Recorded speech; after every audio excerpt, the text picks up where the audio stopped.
Shall I start off by wishing you a happy birthday in advance? Thank you, sir. So we 2 can, weeks in advance. 2 weeks in advance. We can only offer you words, but do you think the people of Coimbatore are going to offer you more than words? Yes, all elections, sir, you have to wait till the counting to know what people have decided. But having said it, I always believe in election, you do your best. And during the course of a campaigning, you actually pick up a certain vibration. And that is unmistakable. An election, normally, many a time you know the verdict slightly previously, sir, because the vibrations and people's body language don't lie. I think Coimbatore, we are in for a historic verdict is what I believe as of now. I hope it will be a good day on June 4th for the BJP, for everybody, and including for me. Yes, sir.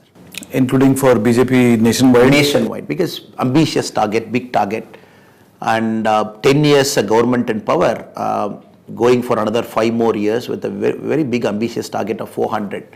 So that is not done in India till now, sir. This country generally, pre-2000, if you look at it, 3 out of 5 governments are actually voted out of power. There is always a anti-incumbency sentiment, and we have broken it in the last 10 years in a big way.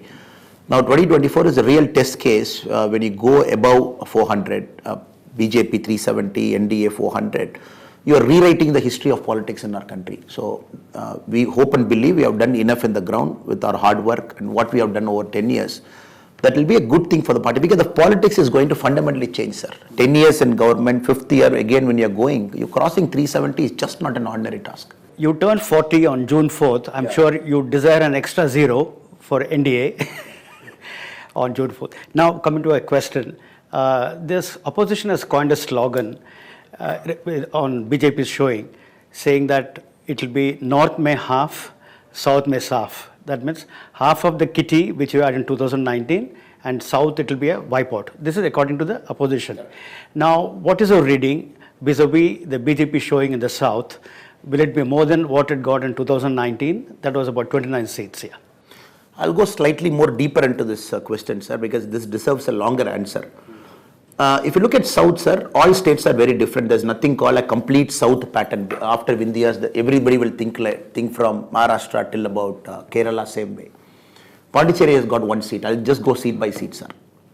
June 4th, you will see 100% Pondicherry seat will be winning because our sitting Home Minister, Mr. Namashivayam, is contesting that seat and with big margin will be winning. Goa, we have 2 seats. Last time, North and South, one with Congress, one with BJP. You will see we are winning 2. Karnataka is always a very different case, sir. 2013, Congress swept to power in a big way. 2014, we swept Lok Sabha. 2018, we lost government. 2019, we swept. 2023, we lost government again. So 2024, Karnataka is in with a larger mandate. Last time we were 25 out of 28. This time with JD, yes, with us. I tend to believe that we are in for a sweep in Karnataka in a big way. Karnataka is one state. Again, if you look at Kerala and Tamil Nadu, which were the outliers last time when everybody were performing. Tamil Nadu 39 seats, but this time, if I'm confidently telling you that we will be in a big way in Tamil Nadu, you might ask me why. Why not in 2014, why not in 19, why now? Because this time we were a larger alliance. Again, if you look at it, Patali Makkal Kachi with us, a person like O. Pannirselvam contesting, person like TTV Dinakaran contesting, somebody from the family of Patali Makkal Kachi contesting, and a governor who just resigned contesting in South Chennai. If you look at the whole thing, we had better leadership in the ground this time contesting election.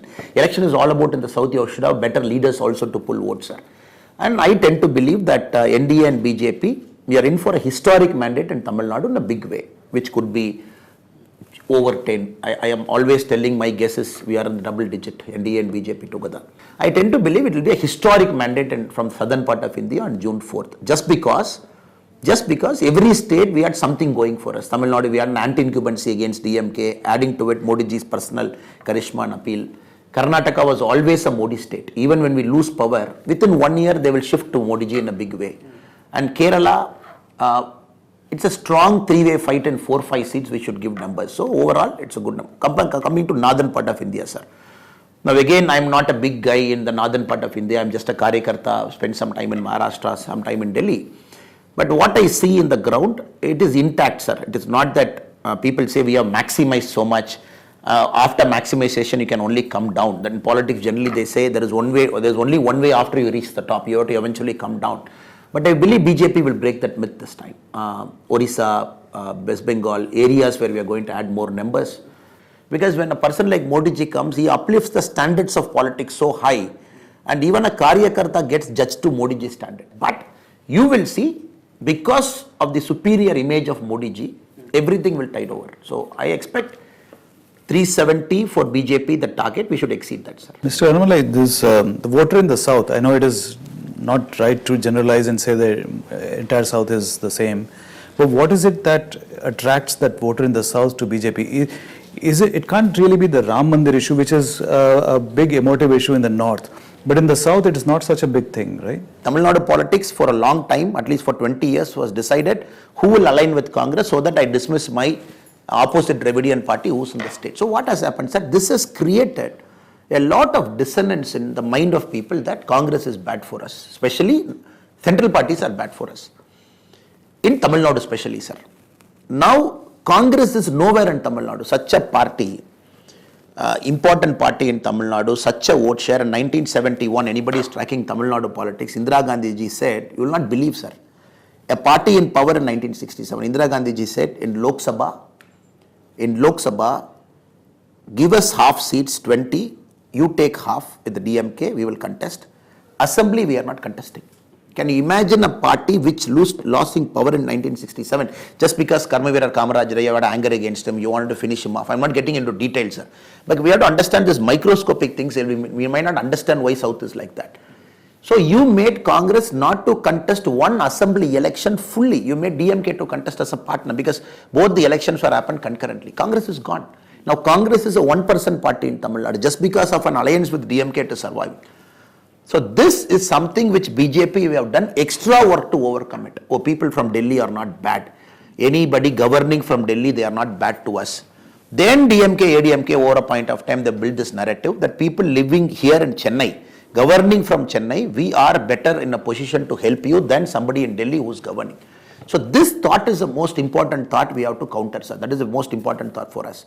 More visits from leaders. So to counter it, only thing what we can do is we can bring Modi ji more to Tamil Nadu, make him more accessible to Tamil Nadu people. And Modi ji also had different opportunities to visit Tamil Nadu at different points of time, especially in the last 3 years. From Chess Olympiad inauguration, many things, even the Ram Temple Prana Pratishtha. So overall now we have reduced that deficit gap, the trusted deficit gap we have reduced.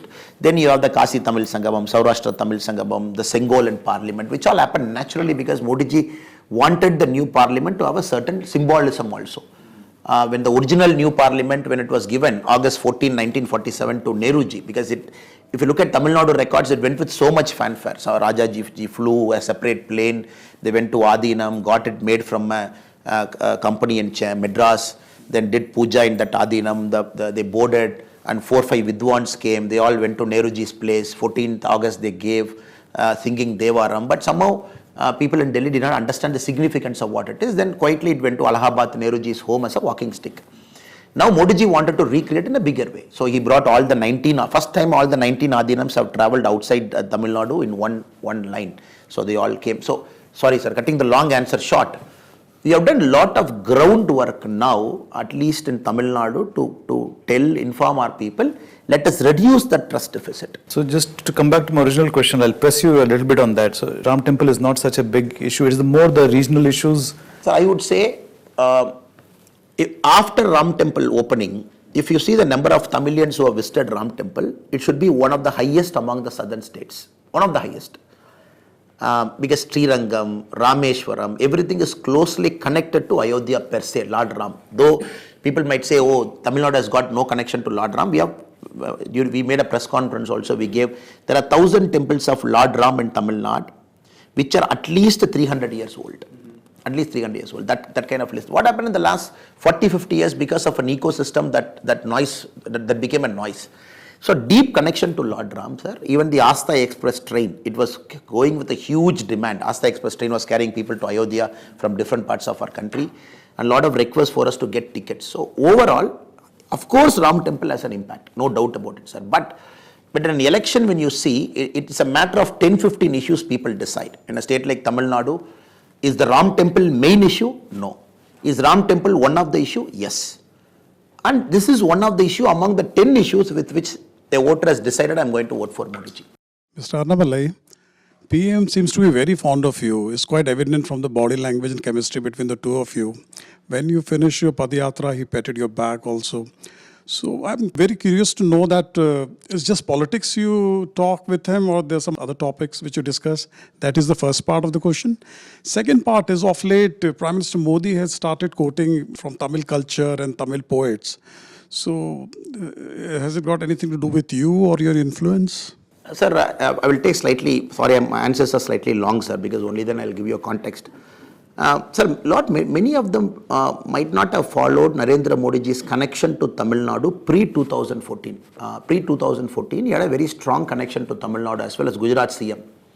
So he funded when the tsunami happened, many of our coastal houses got damaged.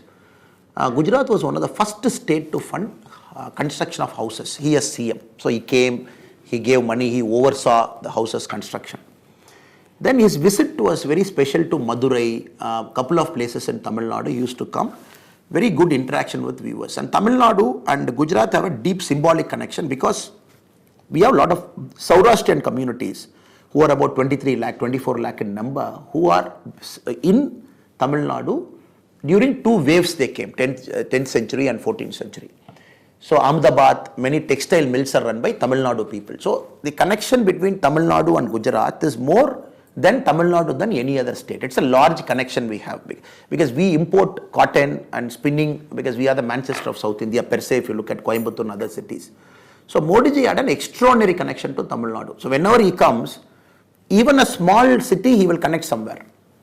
So during his Kailash Mansarovar Yatra, when Modi ji went as one of the Yatri, so he had 2-3 Tamilians in that group. He was mentioning that in the stage. And he specifically remembered both the Tamilians in Salem. That guy wanted to start a hotel.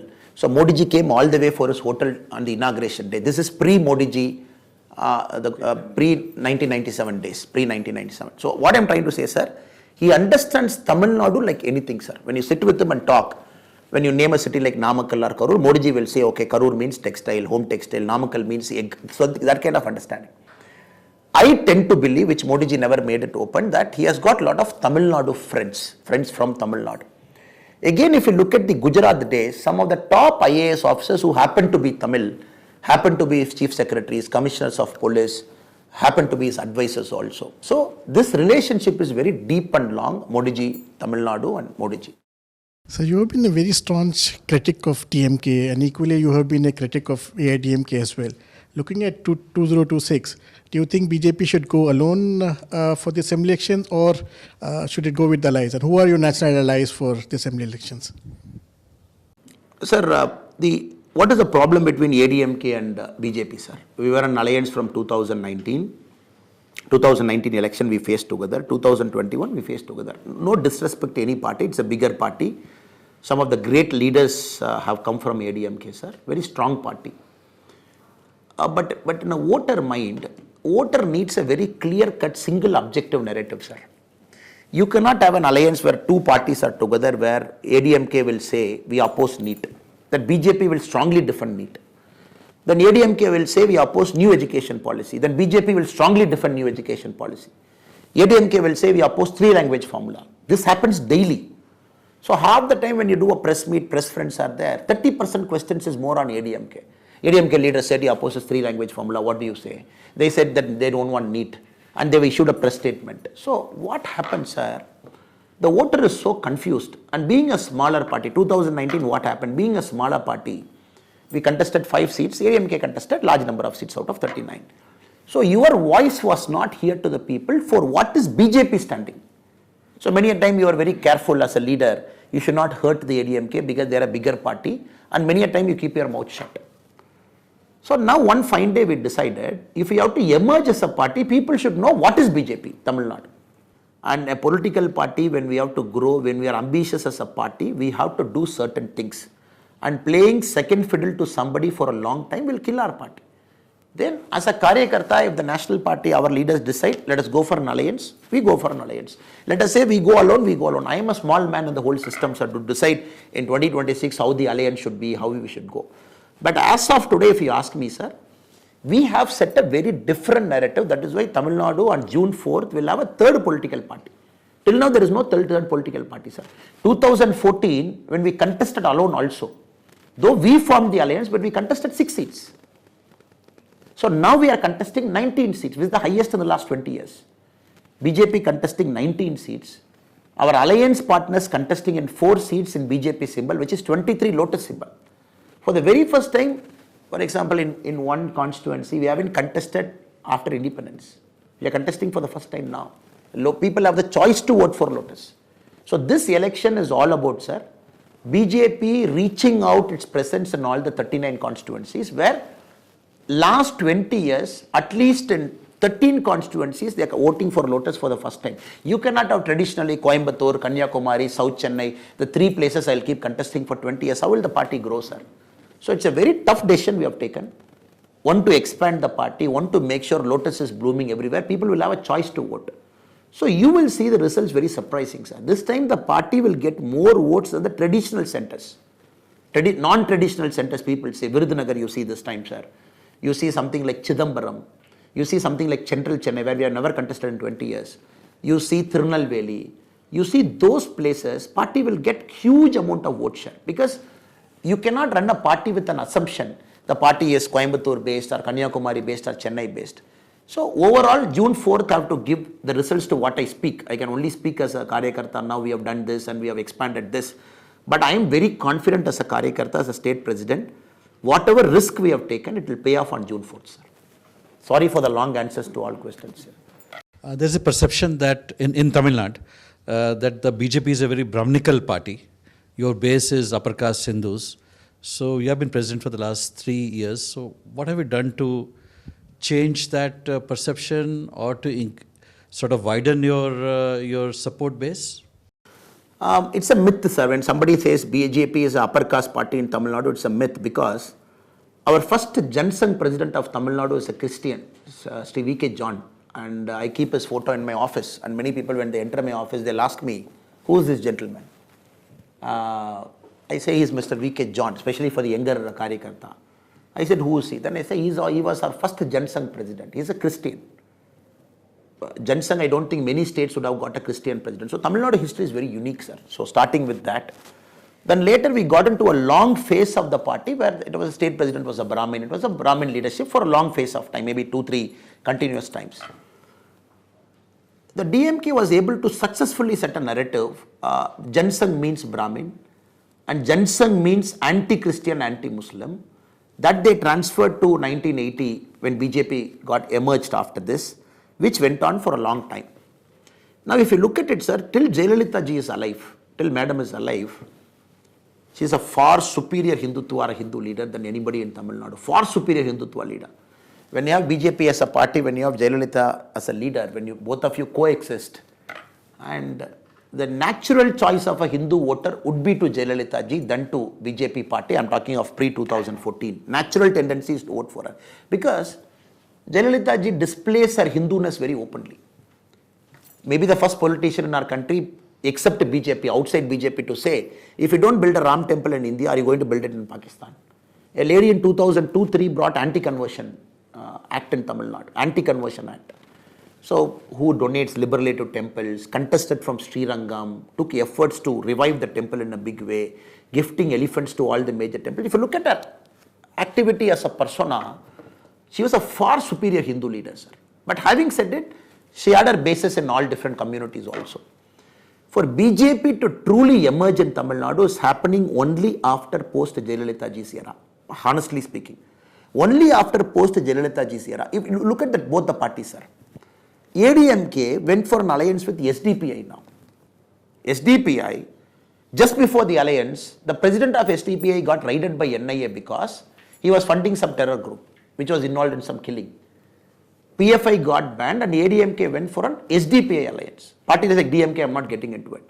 For the very first time in Tamil Nadu, if Hindus have to vote based on somebody who will protect my temple, I am not saying BJP is a Hindu party. I am saying if Hindu as a group is looking at all the parties who will protect my temple, naturally it is BJP. Because now ADMK has deviated far, far away from who Jayalalitha is as a person.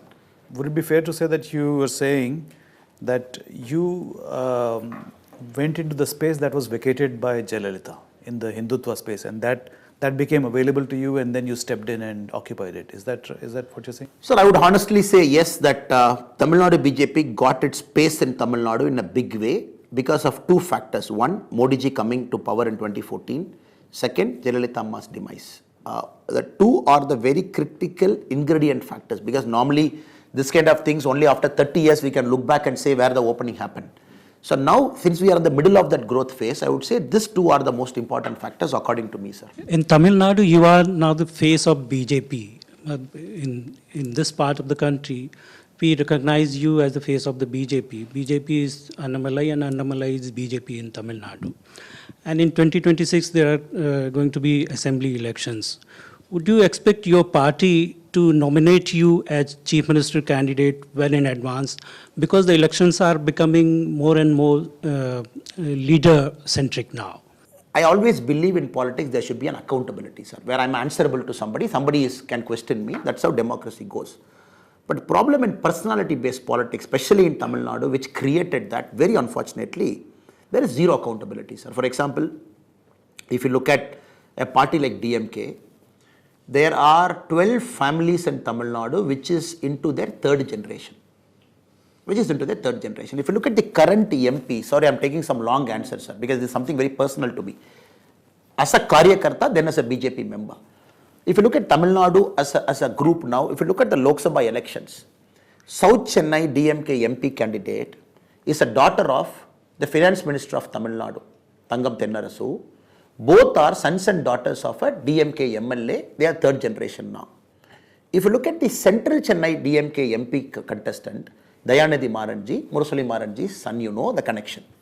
If you look at North Chennai DMK MP candidate, who is son of Arkat Veerasamy, again third generation dynast who is contesting. Then two ministers' son, Ponmudi, three ministers' son, Ponmudi. Then you have Durai Muruganji, K N Nehru, whose sons are contesting. Then you have MLA, two of their brothers are contesting as MP. So what I am trying to convey, Tamil Nadu, unfortunately, it is no more a DMK, sir. It has become a 12 family running a joint stock company. It's a joint stock company of DMK. Oh, I go to Tiruchi, K N Nehru will take care. I go to this side, Durai Muruganji will take care. I come here, Ponmudi will take care. So these people control 20 seats. So the contract as ministers, they give it to one contractor in the 20 constituents. He'll be a class A. So this guy will fund during the election, he will take care of 20 constituency. So I'm being very open on it, this, sir.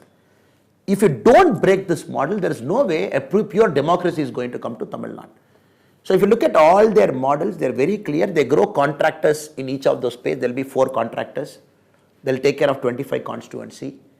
And that area contract only comes to him. So he takes care of DMK during election.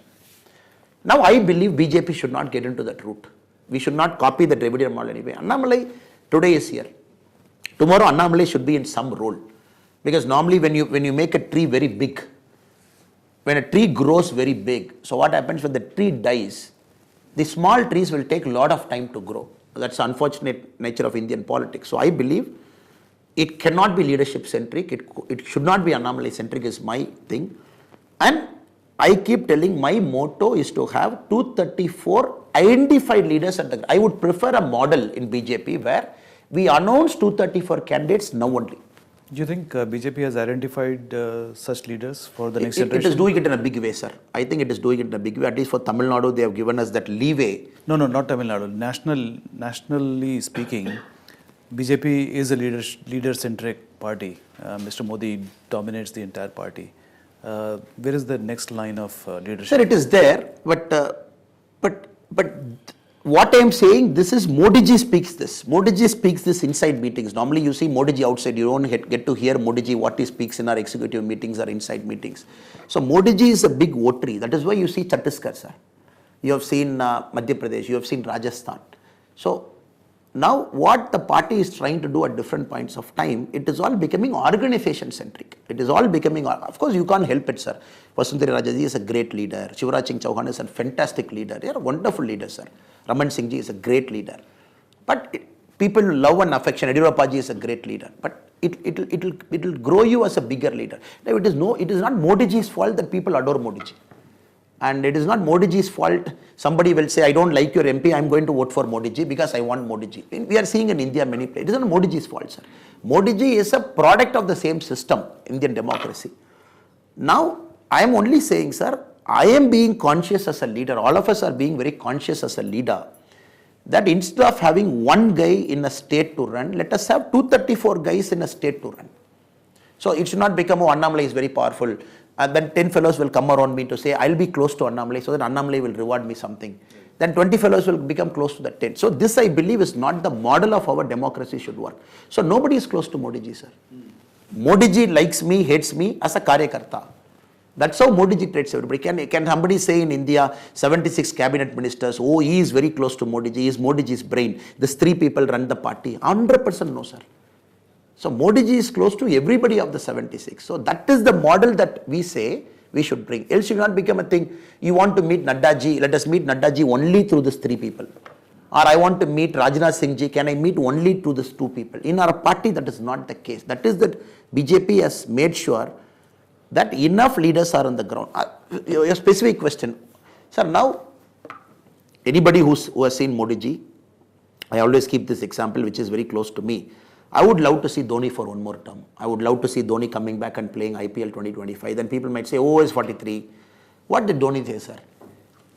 Till the next guy beats me in the field, I will not retire till then. In a 22-yard cricket pitch, you bring somebody who can run a better single than me. Then you ask retirement question. This Dhoni said in a press conference. Now again I am telling press friends here, you give me a better guy than Modi ji, then we will talk about what after Modi ji. A guy who can work more than Modi ji, a guy who can travel more than Modi ji, a guy who can sleep less than Modi ji, a guy who is more popular than Modi ji, because he is in the same thing where his fitness is far superior. I clearly don't understand this Arvind Kejriwal ji or Rahul Gandhi ji suddenly talking about 75, 73, 71. There's nothing in BJP's constitution to say somebody should retire at 75. And if you look at Modi ji's age and Modi ji's work, he has done 3 times more than what Rahul Gandhi ji has done this time. I was just looking at the number of rallies Modi ji has done, number of distance he has covered, and the number of press interviews he has given, sir, including to you. If you look at everything, he's always 3x than the next guy. And you cannot compete with Modi ji. Suddenly they bring the 75 years and so he is far superior than anybody in terms of fitness, mental aptitude. So he is there for a long time. He will groom enough number of leaders, and our country will never have a problem in 2029 also, or enough number of chief ministerial aspirants, enough number of MLA MP aspirants, sir. Thank you, sir. Is there anyone better than Annamalai in Tamil Nadu? There are many people better than, 100%, sir. There are many people better than me. I keep telling this openly in Tamil Nadu also. At this point of time, I suit this aggressive model. If you look at somebody administratively, I want somebody better. There are people better than me, sir. So you're running the 22 yards fastest. I'm only saying, sir, at this point of time, BJP till it reaches 30%, they might need me. Once you reach 30%, then you might need some other leader. So I know my strength and weakness, sir. I am not a guy who will say, I am an aggressive person. I'm very clear about it. And alliance you put me, probably alliance might not work with me, because I never believe in playing a second fiddle to somebody. Once you reach 30%, that is my growth, sir. And you say as a 3% party, can we be in an alliance? Then probably I am not that guy. I am a karyakarta. So you were a police officer before joining politics. Does the BJP state chief Annamalai miss being Singamanna today? Why would also they call you Singamanna, first of all? For various reasons they called, sir. It is because of my first tenure in Udupi, where we did certain things which we felt we have to do at that point of time. Before I took over as Udupi SP, a medical student got raped, sir. A very unfortunate student studying there. And then we have to change the whole nature of policing there. We have to be extremely strict. There's no question of going low. And that is the time I took charge. Maybe 1 month later I took charge. So I told myself that if anything happens like this in our tenure, I told my inspector, all of us have to resign. And that is the accountability with which we are going to function. And there is a private university in Udupi with 36,000 students. That is how, but in the day 1 of policing, I said we all have to resign, number 1. Second, we have to work as if we are the protectors of all the 15 lakh people in the district. You cannot say, oh, it happened beyond my control. What can I do? This is system. How can I control everybody? It's a big country. I said, no excuses. Then we decided to make it happen, we will be aggressive in our policing. So then, for 1 year, I have to follow that, not because I like doing it. After 11 o'clock, any student I find on the road, first question I say, why are you? They say it's a free country. I can roam anywhere after 11 o'clock. Who are you to stop me? I said, yes, agree, but I want to talk to your parents. Call your mother. Then somebody said, oh, how can SP say call your mother? I said, I don't want one more girl child getting touched in my tenure. Very simple. The same girl child, for her, what happened? The same thing happened. Though it's a free country, but criminals also run in the same free country. I have to impose some restrictions. Then I remember the students putting all the horn on my head, doing protest against me, saying that I should be transferred. I'm infringing into their fundamental right.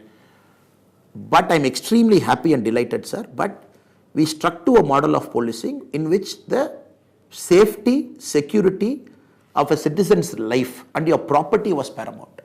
So that naturally created something in Udupi where people felt that we are doing something extra beyond a police officer. Then half the time I used to go to colleges, talk about drugs, n number of lectures, policemen in muftis, not in uniform, doing all kinds of social work, just to bridge the gap between that. So that created a name, sir, where we were very strong and aggressive. It was also while you were posted in Udupi that you studied Islam, and because you wanted to dispel and learn for yourself what the religion was all about. And any kind of misinterpretations that that are generally over there. So what was your takeaway from that? And also has that impacted in your politics as well? Ma'am, I am a firm believer in all religion, madam, because when we deep down look at the Old Testament, New Testament, or the Quran, or the Hadith, or the different interpretations, when we take time to read everything or to maybe to understand, because there's nothing called you will learn, because it's a lifetime when you sit with people. So that point of time, there was a very specific concern, madam, that the ISIS recruitment was happening in full swing, especially the parts of Kerala, because Mangalore and Udupi, they sit right above Kerala, and almost the culture is similar to Kerala. And people are believing, and I think Kerala had about a lot of people going via the Turkey and Syria to that. So that is the time we made an effort to tell people, jihad, it's my right, it's a holy war. And Darul Islam, when they say, anybody who's against me, I have to go and fight. So this was the common among youth. Oh, we are wronged, something bad has happened, the Americans are like this, Afghanistan are like this, we want to go and fight. So that was the predominant culture among the so-called people who are getting radicalized. So for that, we wanted to, instead of just going by saying, please don't do it, it is against the law. If you go to ISS, we will arrest you. Then their argument is, what is your problem? We are supporting ISIS against America there because there is a Muslim caliphate that is coming, which got abolished because they had an explanation to them after World War II, what happened to Turkey, how did you divide Turkey, which also looks valid to you. Because when you sit with an open mind and discuss with them, my caliphate is gone, everything is gone, they are trying to do something against America. Am I doing anything against our country? What is your problem? Though he is not going to join ISIS, but opposite side will have a healthy debate like that. Then we said, look, to talk to this guy, it is important that I have to understand a bit of his mind. Because for him, everywhere radical preachers, some Muslim Ummah talking somewhere, he is seeing in his telegram. Somebody giving a very strong, aggressive speech in Iraq, he is seeing that. Then we said, okay, let us learn. Muslim scholars, we invited. First we had a conference where the Muslim scholars used to speak to the youth saying that, what is Hadith, what is Quran, what is this holy war, what is this jihad. Then we made 3-4 Muslim conferences where we made the top Muslim leaders to come and speak, their own leaders. Because they were also very clear, look, don't do this. No radicalism should spread to this part of the coastal, because that's a very volatile part of Karnataka. A lot of communal violence happens, killing happens, especially Mangalore and Udupi, that belt, madam. Then it gave me an interest for me to read what it is, understand what it is. Then talk to different people, interpretation of one, multiple interpretation. One line of Quran is interpreted 100 times by 100 different people. In India, the Diyaman school will say something, they will say something. the New Delhi cleric, he will say something. So that developed a curiosity to understand how did it got sometimes misinterpreted, sometimes rightly interpreted, what is it? So it's a curiosity for me, madam. Now, the same thing I follow in my life. Let us not just like that demonize anybody, a caste or a community or somebody. In India, the unfortunate problem, we read very little, madam. As a society, we are becoming more TV centric, more OTT centric, more Amazon Prime and Netflix centric. The younger generation read very little. And they just like that demonize somebody because of a caste identity or religious identity. Does the strident vocalization of religious issue in the north by the BJP, does that impact negatively for you in the south where, like you said, the Muslims in Tamil Nadu are Tamil speaking, they are completely integrated in the society. So is that a problem? Sir, I'm not denying your question. It is some Karyakarta speaking somewhere in UP, Rajasthan, Bihar or some place. Very openly anti-Muslim. A Karyakarta can speak like that. That's okay, sir, because he gets excited. The party can control always.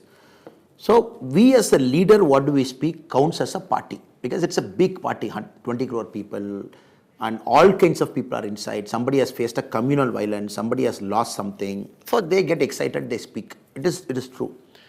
But for us, as long as the leadership, we are disciplined in our communication. I am disciplined in my communication. Somebody is disciplined in our communication. I don't see that as a big problem.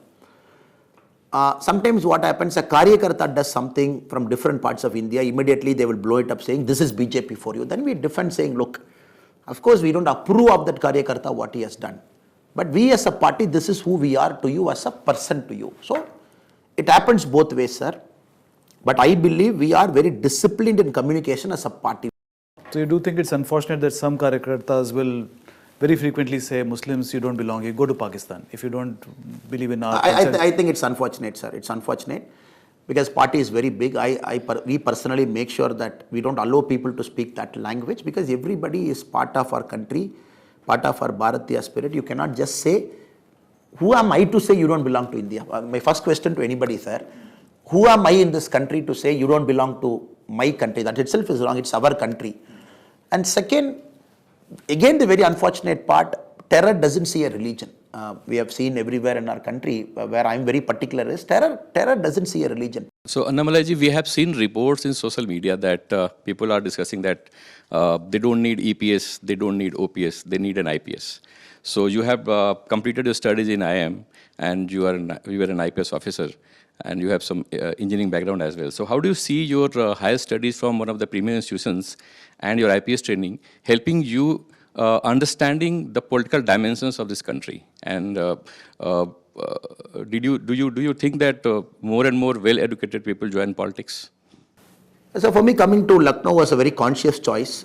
Not necessarily Lucknow, maybe Lucknow or Calcutta, or Ahmedabad or Indore, wherever the IIMs were in the northern part of the country was a conscious choice because I felt at the age of 20, 21, I've never visited North India in my mind. One time I've come to Delhi for some conference, I came back. That is my vision of what North India is. I told my father that I have to go do some time outside. And first question immediately is, why do you want to go? You be here, which is safe, in the sense that we are nearby and you can build a life here. I said, I want to go. I still remember the day when I landed in Lucknow, Prabhant Nagar is where the IIMs are, is about 30 kilometers away from the airport. I questioned myself whether I made the right choice.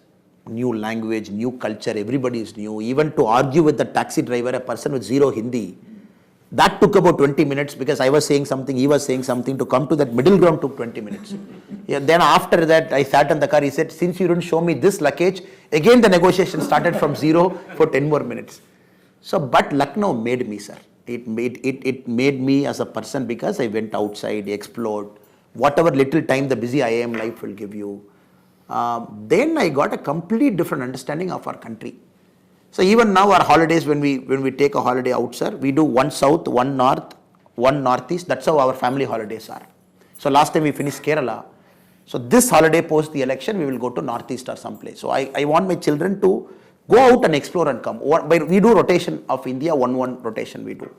So what I'm trying to say, sir, I am what I am because I made a conscious choice some time back to travel outside to see what is my country. Then later, every time I get I get inspired coming to different parts of India. I should not get into that parochial mindset, sir. Subramania Bharati said Tamil is a great language. But when did he say Tamil is a great language?